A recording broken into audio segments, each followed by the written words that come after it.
hay una forma de que la razón vaya al gimnasio, de trabajarla, de que se haga fuerte, porque de repente, inclusive hasta en la misma palabra decimos, es que no sé cuál es la razón. O sea, no sé quién tiene razón, no sé si yo tengo razón. Le preguntamos a los demás y nos preguntamos, la peor pregunta es cuando te la haces a ti mismo. O sea, no sé qué es razonable. O sea, ni siquiera decimos, ¿cómo puedo mandar al gimnasio? ¿Cómo puedo hacer fuerte? ¿Cómo puedo hacer más clara la razón? Fíjate, el juego de palabras que acabas de utilizar de alguna manera me encantó, porque es muy curioso cómo tener la razón se ha corrompido y ya no significa lo que debería de significar. Tener la razón hoy en día significa imponerte sobre otro, por ejemplo, en una discusión. Significa que tu argumento, que tu parecer, que tu creencia tiene que valer más que la del otro. Yo tengo razón y lo utilizamos desde el ego incluso para subordinar a los demás a nuestro gusto. Y realmente eso no es lo que significaría o debería significar tener la razón. Tener la razón debería significar, mi pensamiento está apegado a las leyes de la lógica. Mi pensamiento está tan apegado como es posible a las leyes de la lógica. Mis argumentos están basados en todo un proceso de pensamiento que me permite descartar sesgos, que me permite descartar falsedades, sofismas, dirían los antiguos griegos, y entonces puedo apegarme más o menos puedo apegarme a lo correcto. Y no solamente a lo correcto moral, a lo correcto, al argumento correcto. Entonces tú preguntas, ¿la mente puede ir al gimnasio para entrenarse en la razón? Claro, hay una disciplina maravillosa que nos enseñan desde la secundaria que se llama lógica. Y hay otra disciplina maravillosa que nos enseñan también que se llama filosofía. Y hay otra extraordinaria también que se llama ética. Pero joven tras joven que me encuentro, escucha estas materias y dice, en gran parte porque de pronto los maestros son desastrosos para explicar estas disciplinas. La verdad, con todo respeto, pero es verdad. Y la verdad, por otro lado, porque vivimos en un mundo en el que pensar también es aburridísimo. ¿No les pasa que en la comida... A ver, ¿qué es lo que nos dicen?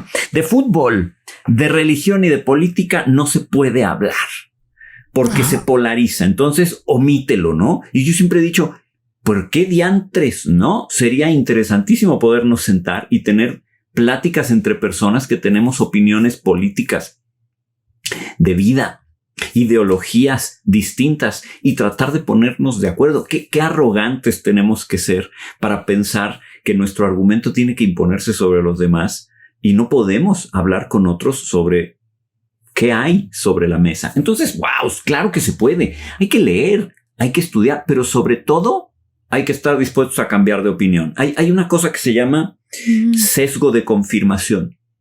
Y es el ejercicio mental erróneo, falaz, mediante el cual uno solamente busca la información que confirma tu hipótesis. Y hoy en día con las redes sociales es facilísimo porque los algoritmos lo facilitan cañón. O sea, los algoritmos te presentan videos, audios, información que siempre está avalando lo que a ti te gusta ver. Si eres de derecha, a fuerzas todos los videos que te van a salir van a ser anti-izquierda y viceversa. Si eres superizquierda, malditos derechos fascistas, todo lo que te va a salir va a avalar lo que crees. Y si tú no tienes la voluntad de buscar información que se contrapone a lo que crees, no se va a alimentar tu lógica porque estás en una cámara de eco. Recibiendo siempre la misma información. Siempre estamos en una cámara de eco. Cuando menos antes, y ojo, que quienes nos ven y escuchan que no piensen que soy yo un junkie de la nostalgia. Yo no creo que el pasado era mejor, solo era diferente. Teníamos conversaciones en casa a la mesa y entonces como chicos teníamos que estar expuestos a que los amigos de nuestros padres tuvieran ideas muy diferentes y los escuchábamos y había otro tipo de interacción. Amigos, Jorge. Porque hoy en día si tú ya no piensas como yo, te cancelo. Claro. O sea, y hay una cultura de cancelación. No estoy diciendo yo, Marta, sino me refiero a la cultura de cancelación súper fuerte que está habiendo. Y entonces Ibas a decir algo, Jordi. Sabes, perdón, sí, que qué impresionante, porque parece que tenemos un algoritmo personal. O sea, no lo necesitamos en nuestros dispositivos, lo traemos personal y es quien no piensa como yo, entonces no es de mi grupo, no es de quien no. Y entonces sí está tremendo, porque ahorita lo que decía Jorge, qué interesante poder platicar de política con gente que opina lo contrario, de fútbol, de religión, sin saber, porque no lo hacemos, porque sabemos quizá que manejamos tampoco la lógica e inclusive la ética, como decías, que vamos a perder y nos vamos a pelear y te vas a pelear con tu amigo, inclusive hasta golpes podría llegar a haber por un rollo de fútbol en una mesa.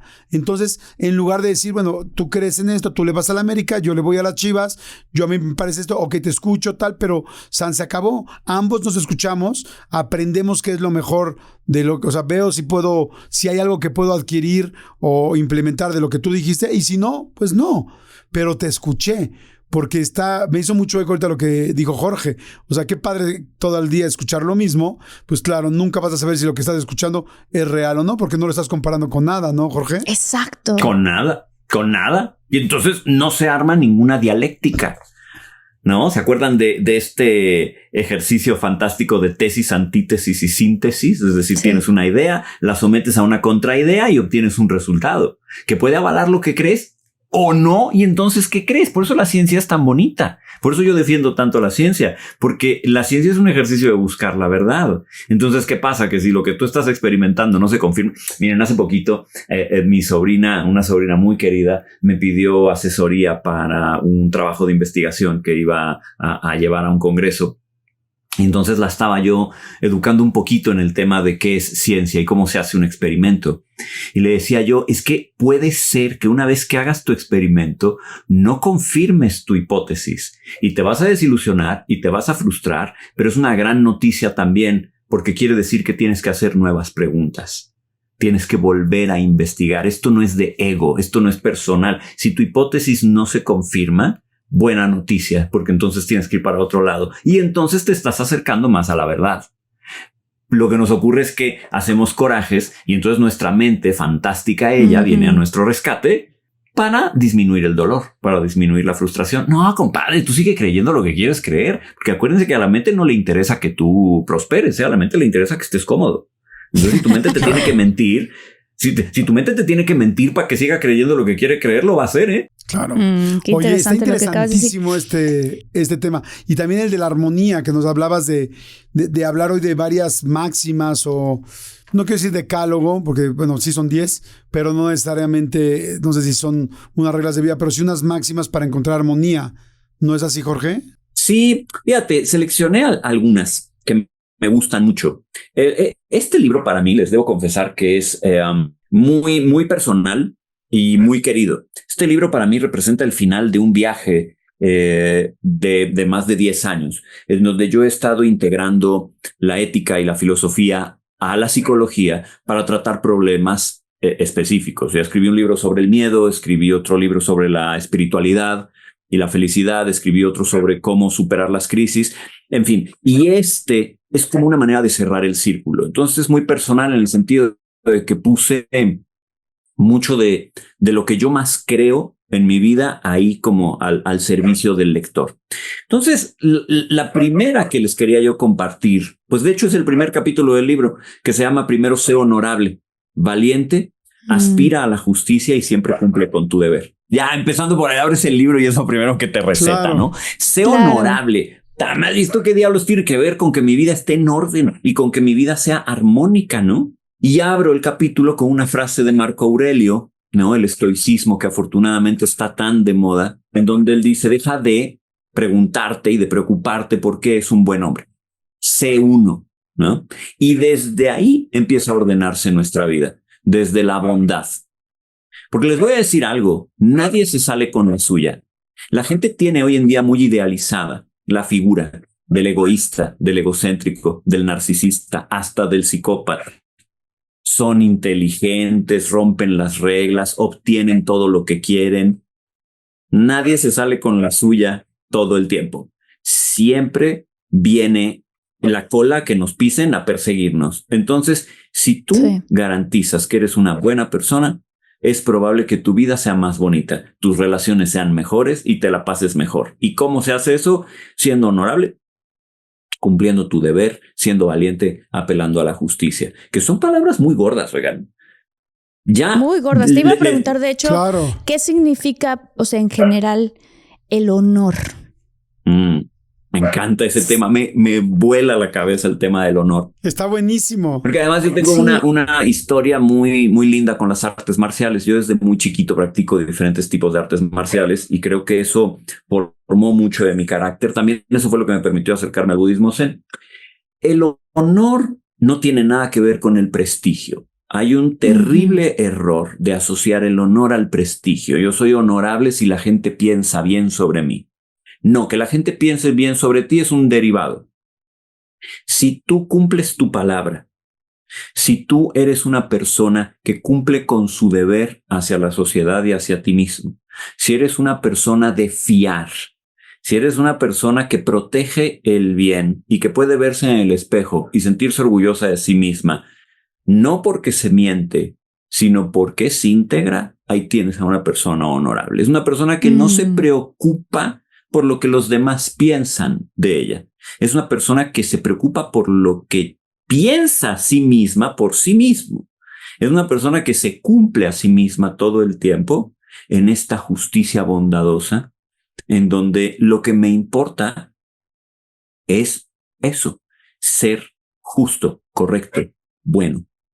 Doy mi palabra, insisto, y la cumplo. Si tú sabes que yo te dije, voy a estar ahí, ahí estoy.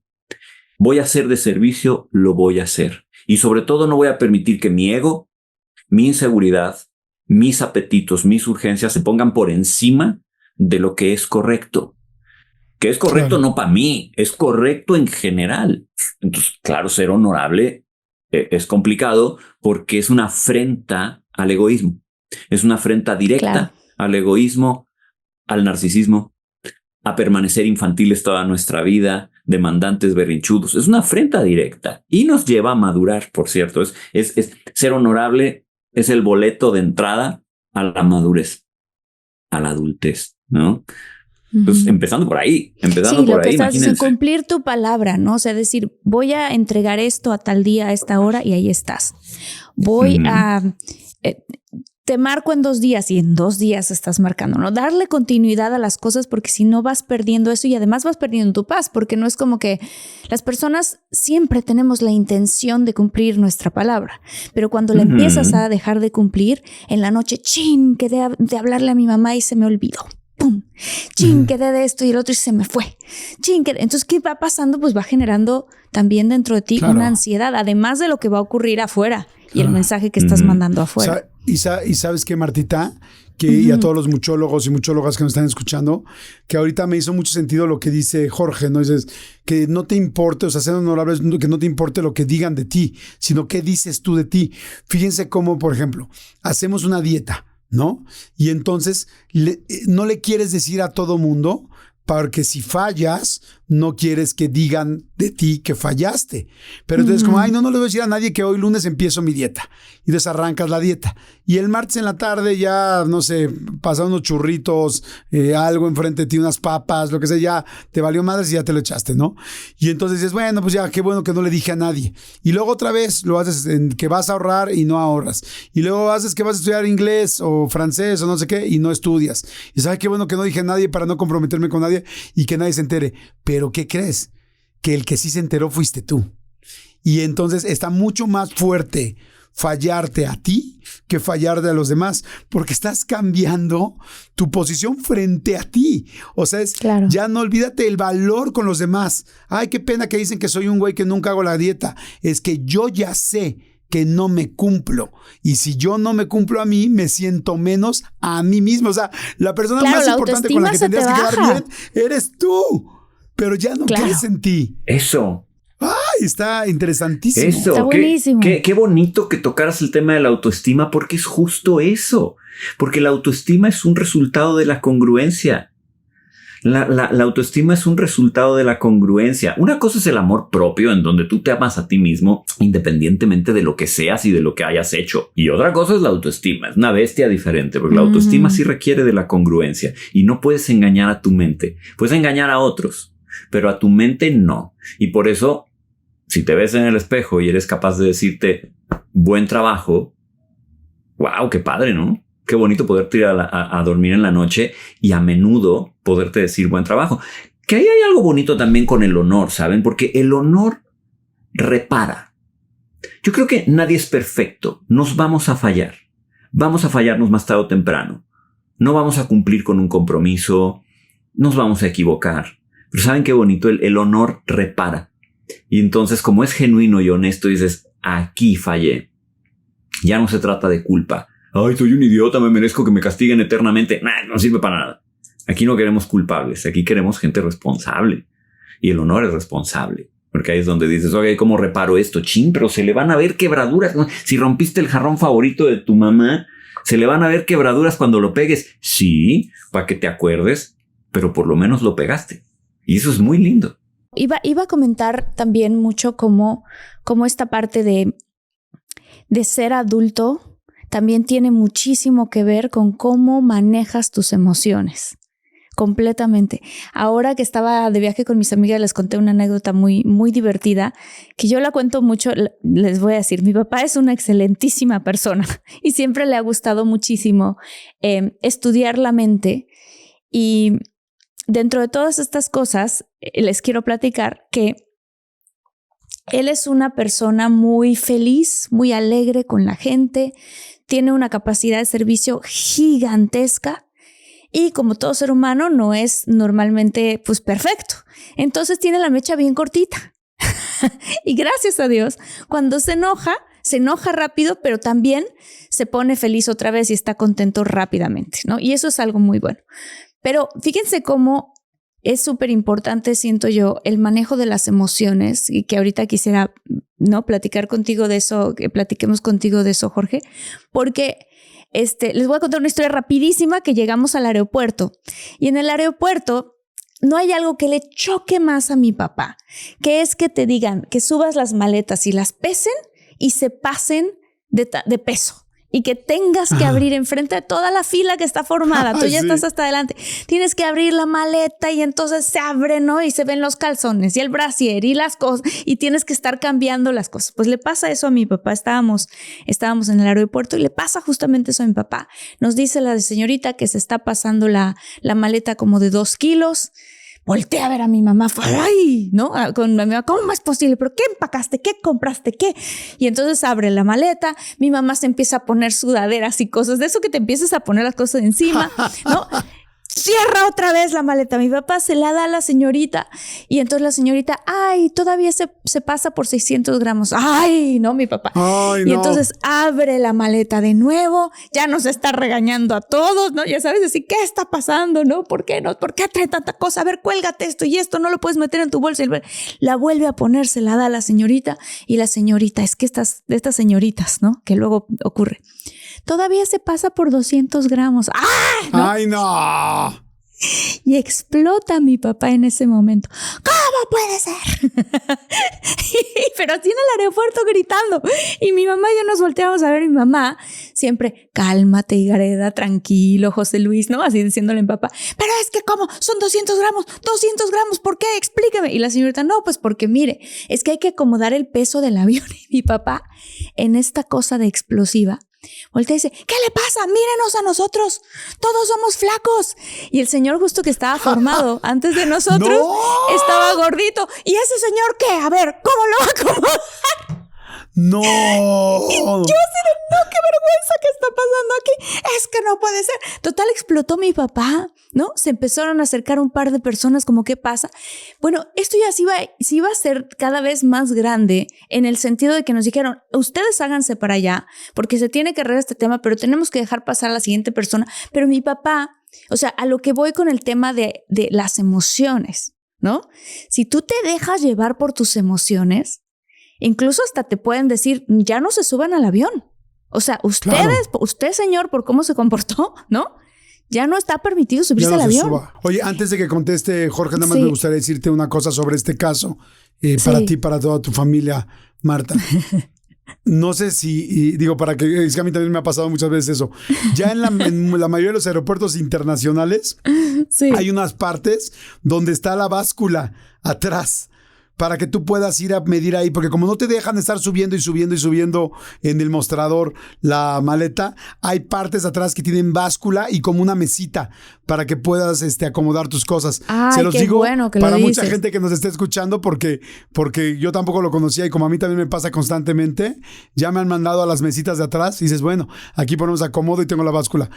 Fin de mi intervención. Adelante, Jorge. Sí. Adelante, Jorge, por favor. Fíjate, lo que le pasó a tu papá es que empezó a experimentar una injusticia. Empezó a tener una percepción de injusticia, ¿no? En donde, ¿por qué? Primero, una molestia frente a ustedes, ¿no? No acomodaron bien, ¿qué les pasa? Como si ustedes estuvieran fallando. Y eso a él seguramente le pega de forma personal en sus ideales, en sus expectativas, en sus deseos. Pero luego, cuando llegamos al punto de los 200 gramos, ahí se traslada la injusticia de acá para acá. Y entonces resulta que son las normas, las reglas, la intransigencia. Y entonces el problema es que ahí tu papá convirtió algo que no era personal en personal. Convirtió algo que no tenía nada que ver con él, que es una simple política de la aerolínea, es una política de los viajes, la convirtió en algo totalmente personal. Y ahí todo se sale de control, porque entonces ya no se trata ni del argumento, ni de la razón, ni de lo adecuado, ni siquiera se trata de resolver el problema. Se trata de por qué esto está mal. Ya no se trata de corregir, ¿no? Ya no se trata de ordenar, ya no se trata de buscar armonía, no, ni madres. Se trata de esto está mal y exijo retribución, digámoslo así. Exijo que se haga lo que yo pienso que se tiene que hacer. Pero eso ya es la emoción hablando. Eso ya ni siquiera es realmente la ecuanimidad. No, se volvió totalmente personal para él. Y hay que tener mucho cuidado cuando las cosas se vuelven personal, pero ahí es donde nos enganchamos. A ver, que por ahí estamos hasta el cepillo de que nos diga todo mundo, y con razón, es que no es personal. A veces se siente como si fuera. A veces puede que lo sea. A veces puede que estés recibiendo un ataque directo y se viva personal porque tal vez tiene parte de verdad, ¿eh? Sin embargo, creo que es responsabilidad de uno como adulto decir, ¿cómo me lo tomo yo? ¿Cómo voy a tomármelo yo? Y desde mi ego, ¿qué tan agredido me estoy sintiendo? Y por eso estoy reaccionando así. Cuando yo me refiero a no lo hagas personal, no me refiero a que no tenga hasta un componente por ahí de que alguien sí te está tratando de fregar. No. A lo que me refiero es, tú no lo lleves a un plano desde el que tu propia fragilidad te debilite. Desde el que tus apegos y tu ego te debiliten. Porque desde la debilidad del ego, ahí es bien fácil reaccionar. Y entonces todo se ve mucho más grande, feo y desagradable, y nos incomoda mucho más y nos ofende mucho más de lo que debería. Además, oigan, y ya ni siquiera por tu papá, sino quiero decir, en general vivimos en la época del me ofendo.